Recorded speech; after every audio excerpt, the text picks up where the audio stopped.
If you're trying to decide whether a North Carolina beach town actually fits your life and not just your vacation photos, this video is for you.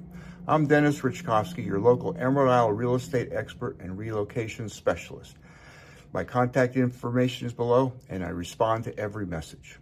Today we're continuing our beach town comparison series, and we're looking at Emerald Isle and Kitty Hawk.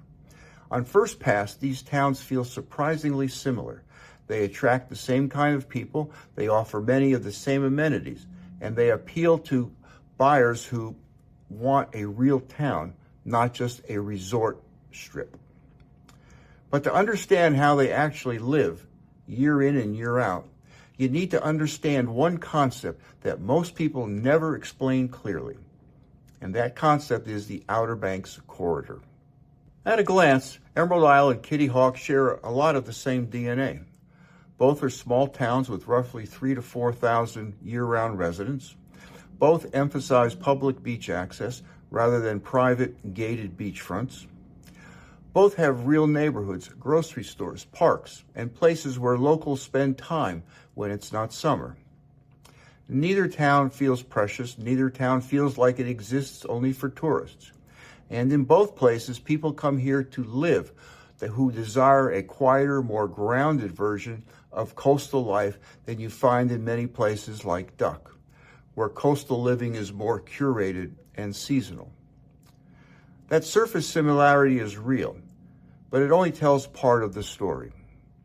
When most people think about the North Carolina Outer Banks, they imagine a string of separate beach towns, each with its own rhythm and identity. In practice, most of the northern Outer Banks function as a single continuous corridor from Corolla in the north to Nags Head in the south. There is one primary north-south road, Highway 12. Town boundaries exist on maps, but traffic, visitors, and daily movement do not stop at these borders. Activity flows through these towns, not just into them. And Kitty Hawk sits smack dab in the heart of this Outer Banks corridor. It's gained its reputation as the gateway to the Outer Banks, quite honestly. Almost everyone who comes to the northern Outer Banks pass through it. This is neither good nor bad on its own, but this collective movement of people and vehicles has real consequences to traffic, rhythm, and daily life. Kitty Hawk is a small town with roughly 3,500 year-round residents. It has public beach access, a Harris Teeter, and a Walmart supercenter, urgent care facilities, parks like Sandy Run, and protected areas like the Kitty Hawk Woods Coastal Reserve. It offers real maritime forests, interior neighborhoods, and a strong sense that people live here full-time. Daily life in Kitty Hawk is convenient. Errands are close. Dining options are plentiful. Services stay open year-round. But because Kitty Hawk is embedded in this Outer Banks corridor, it also inherits constant movement, especially in season. In summer, traffic is not just people coming to Kitty Hawk, it is people passing through Kitty Hawk to reach somewhere else. That means congestion is steady rather than episodic, and timing matters more for everyday tasks. Some people enjoy this energy, for others it feels like friction. Emerald Isle works differently because it is not a pass-through town. You do not drive through Emerald Isle to get somewhere else. You come to Emerald Isle on purpose. That single structural difference changes daily life in ways that are hard to appreciate until you live it. Traffic in Emerald Isle is largely destination-based. Summer is busy, but it arrives in waves rather than as a constant stream. When summer ends, the town genuinely quiets down. Winters feel intentional and restorative rather than simply slower. Emerald Isle sits outside a regional corridor. It is a place you arrive at, not a place you move through. Summer in Kitty Hawk is activity every day. The town stays visually and audibly on. Errands require planning. Beach access remains public and usable, but parking fills early, and movement never pauses. Summer in Emerald Isle is also active, but the pressure is different.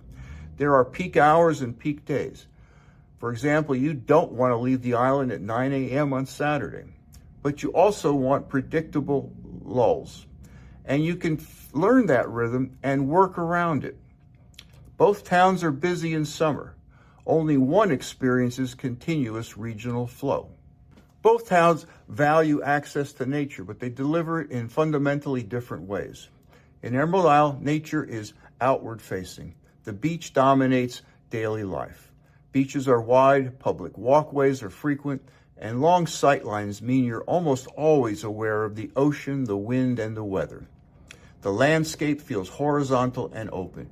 Two maritime forest parks, the McLean Spell Park and the Emerald Forest, provide trails, boardwalks, and fishing spots, offering a break from the summer heat without ever pulling focus away from the coast itself. Nature here supports beach life, but it doesn't compete with it. In Kitty Hawk, by contrast, nature is layered, inward. Maritime forests, interior roads, and protected land create a sense of enclosure before you ever reach the beach.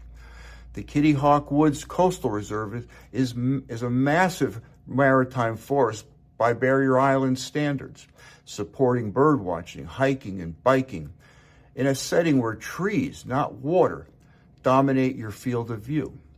Sandy Run Park adds boardwalks, walking trails, and fishing access woven directly into residential life. Here, nature doesn't sit at the edge of town, it wraps around daily routines. Neither experience is better, but people tend to respond strongly to one or the other. Some want the coast in their face every day, and others prefer to move through it in layers. Housing is where the structural differences between these two towns really comes into focus. In Emerald Isle, the town is physically organized around the water. Neighborhoods run ocean to sound, and most streets feel purpose-built to connect the two. In the eastern end of Emerald Isle, in particular, a good number of second and third row homes have views of both the ocean and the sound, something that's rather rare on most barrier islands.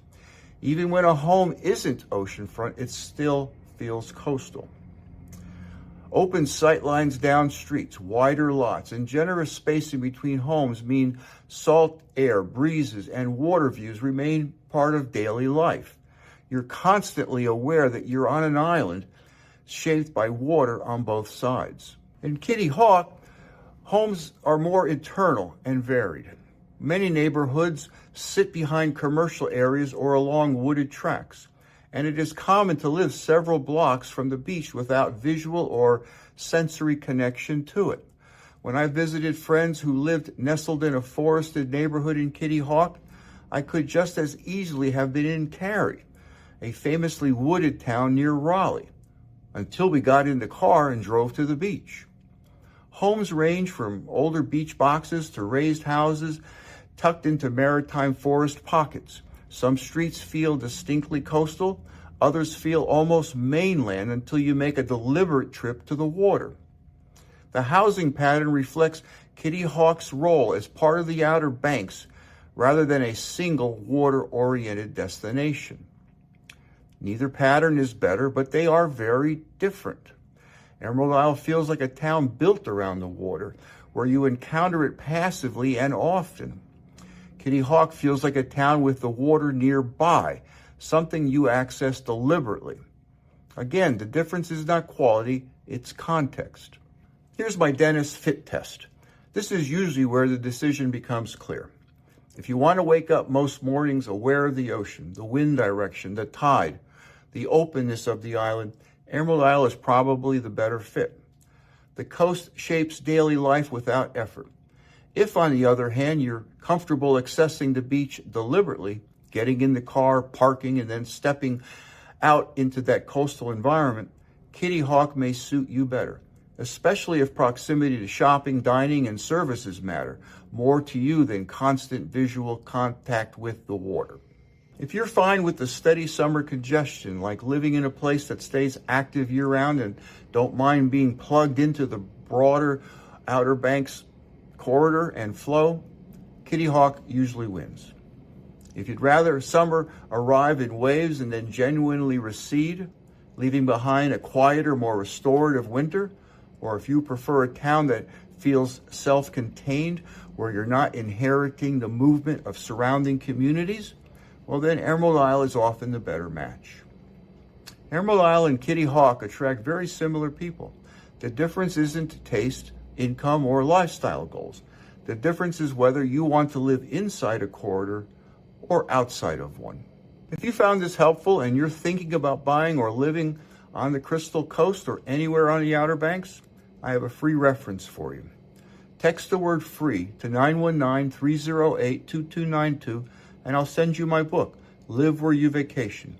It's a deep dive into living on the Outer Banks of North Carolina with a special focus on the Crystal Coast, Bogue Banks, and Emerald Isle.